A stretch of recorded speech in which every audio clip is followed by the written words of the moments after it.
So the lady in the second row. Hello, thank you. My name is Milena Lazaric, and I come from Europe Policy Center Belgrade-based think tank. Thank you very much for both presentations, quite interesting. And I just wanted to pick up on something that Mr. Brunet talked about, which relates to the mainstreaming of evidence-based policymaking and PAR in sectoral policies. I think that this is finally a very, very sensible and strong and proper approach to treating governance in the overall construct of the public policy, and in the context of the enlargement countries, and especially the European Commission's approach not only to the sectoral policies and how the governments design their reforms, but also in the way that EU assistance through IPA funds is provided. Do you think that there is space and possibility to mainstream PAR and evidence-based policymaking also in IPA projects? We have seen, for example, in Serbia, and I have personally participated, and both on the government side and as a consultant, in many projects which actually, through their methodology, did not support evidence-based policymaking and proper policy cycle, which entered into the policy cycle with wrong approaches at the wrong periods of the policy cycle. So, for example, if they were supporting design of strategies, they did not start by evaluating what happened before.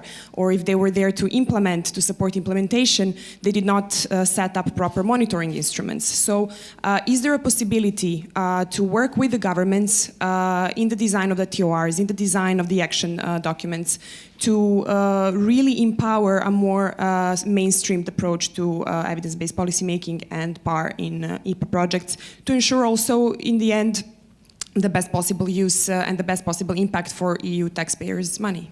Thank you. Yeah, Thomas, you have a question? We'll take two questions and then... Yeah, Thomas Brock from KDZ.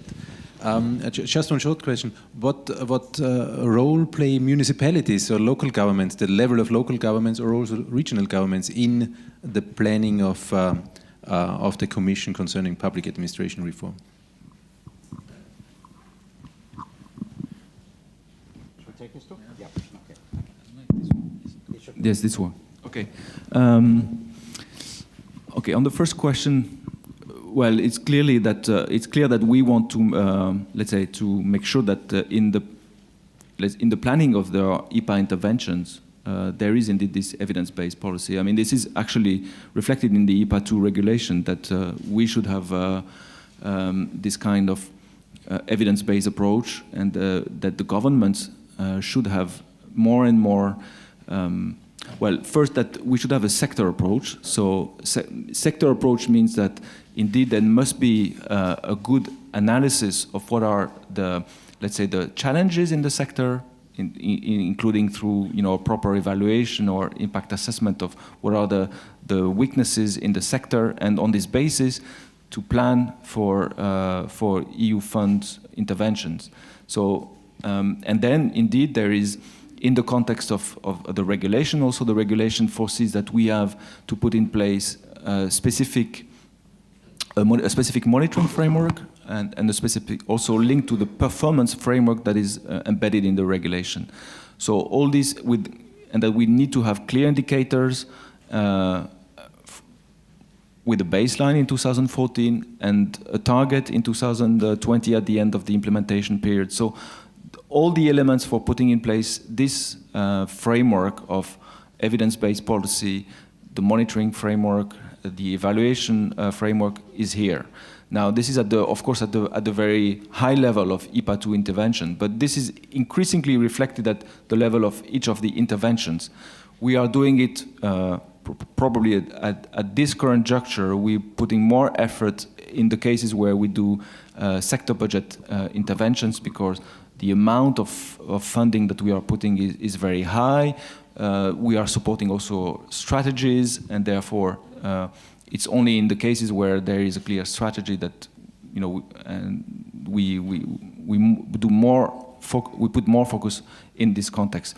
But I would say that increasingly also for small technical assistance program, it is also relevant. And also in the context of TAIEX and Twinnings now, we are increasingly moving towards using them less, let's say, on demand without any proper strategic framework, but rather to use them in the context of clear strategic objectives and clear, let's say, policy objectives, and no longer on a demand and ad hoc basis.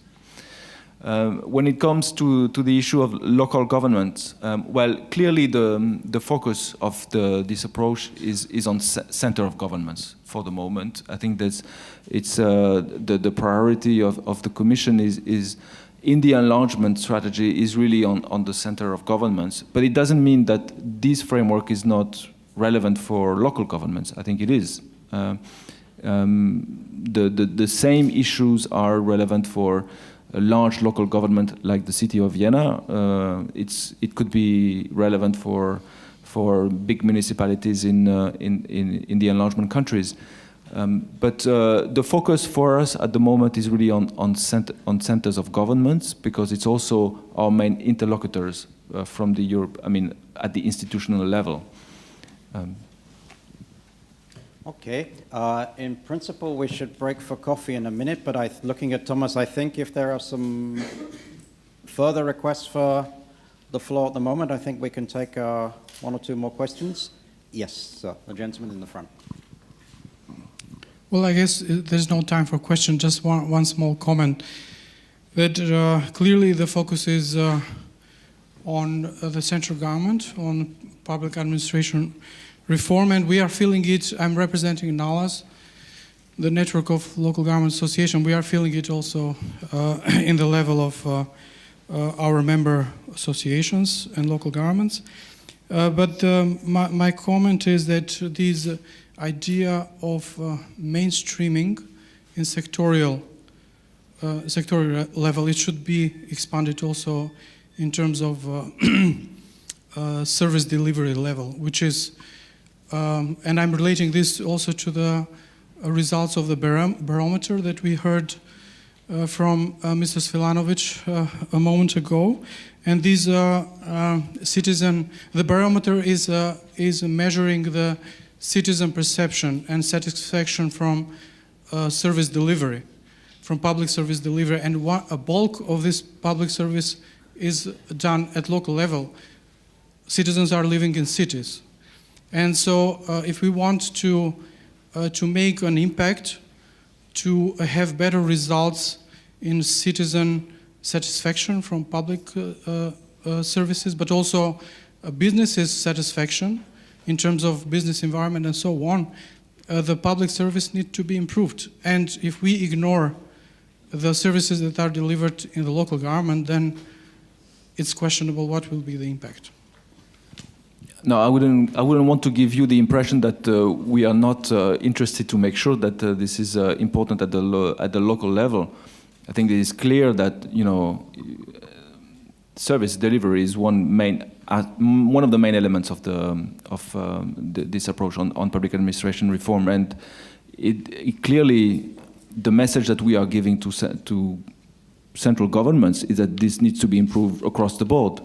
Now, the fact of the matter is that each of the country has its own specific institutional arrangements and specific repartition of competences, and this is sometimes a highly political issue. But the policy message remains that they need to, from our side, they need to improve the delivery of services at all levels. So there is no intention not to let's say to discourage centers of government to engage more in this kind of reform with local governments. But the fact of the matter is, for the moment, the focus is really on central governments and the dialogue, because there is so much that is lacking in terms of putting in place a strategic framework, putting in place the political commitment to these complex reforms, that the push needs to be also made at this level. But I fully agree with you that one of the main elements of this approach is restoring trust in governments. And trust in governments can start at the local level, that's for sure. Okay, I see two quick requests for the floor. First from Mr. Schicker, I think I see over there. Mr. Schicker, very like to welcome you to the conference. He's actually the Priority Area 10 coordinator for the Danube strategy, and he's going to be moderating tomorrow, so he will say more about that. I'll give you the floor, and I think the representative, one of the representatives, at least of the Council of Europe, wishes to take the floor, so I'll give you the floor. We're running a little bit out of time, so be maybe focused with a question here, and we can come back to the discussions obviously later. Thank you. Try to focus on the question. Mr. Brunet, in our country, for instance, we have a 3-level administration and 2-level legislative bodies, on the national level and the regional level. So if you only look on the national level, you will spare out a lot of administrative subjects. And when you have a closer look on on the distribution of people in our countries, then you can see that more than 80% of the people are living in cities. And cities are the most challenging authorities for the cooperation between the citizens and administration. So sparing that cities administrations out of your concept is very crucial. So I think we should have a very close look on the different levels of administration and how they are interlinked with each other, and how we can help the ones closest to the people, and that's our cities and communities, to improve their attractiveness in administration and reducing corruption, as was mentioned by Mr. Svilanovic.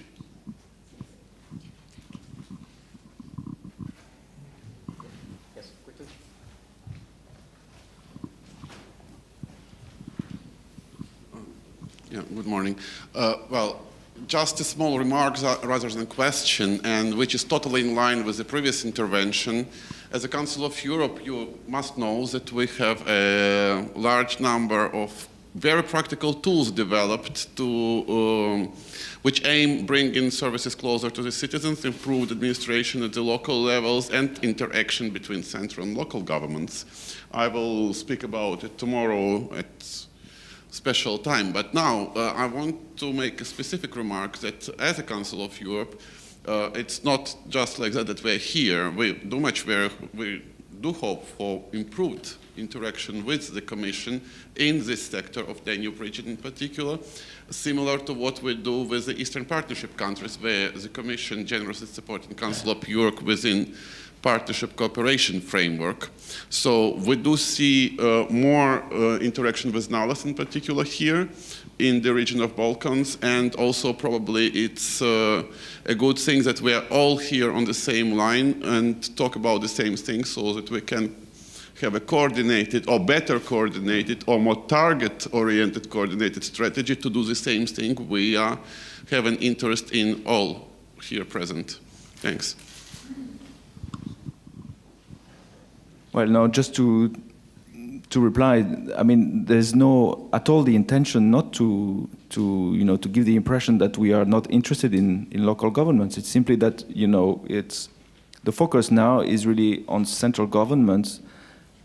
I mean, the framework is can be applicable to all level of governments. That's for sure, but the focus is on central of government for the moment, because the magnitude of the problems and the lack of, let's say, commitments, to be blunt, of many of these countries on public administration reform means that we want more policy attention and more political attention by the central governments on this issue, because it has been, the Commission has intervened on public administration reform in the enlargement countries for more than 20 years in the Western Balkan regions. And efforts for last, let's say, 20 years have been, as Goran just illustrated through the results of the Balkan barometers, they've been ineffective. So the clear intention is to put strong political attention at the level of center of governments that the politicians take this reform seriously and commit political capital, resources, and attention at the center of government. And now it doesn't mean that the Commission will not support efforts at the local governments, because we are doing it through the Council of Europe in the neighborhood countries and also in the Western Balkan regions, also through these projects. So I don't think that's an issue. The issue that the reason why we are putting it so much focus in the enlargement strategy is because over 20 years, results have been, policies have been ineffective. And we want politicians in the region to seriously commit to public administration reform, precisely because there has been so little progress over recent years. Okay, I can see other people want to come in, but I think for the moment I'm going to have to cut the discussion at this point as far as this introductory session is concerned. So we didn't want heated discussions, but we're warming up. So I think this is very good. And we've got the rest of today and tomorrow, I think, to take further some of the issues which are coming out in this introductory session. So thanks very much, Bernard. We've written down a lot of the things, and I think in the panels we will come back to a lot of these things, and that'll give further opportunities to people to intervene and make their comments. I'm the moderator. I'm not the practical organizational responsible person, so I'm not sure where the coffee is.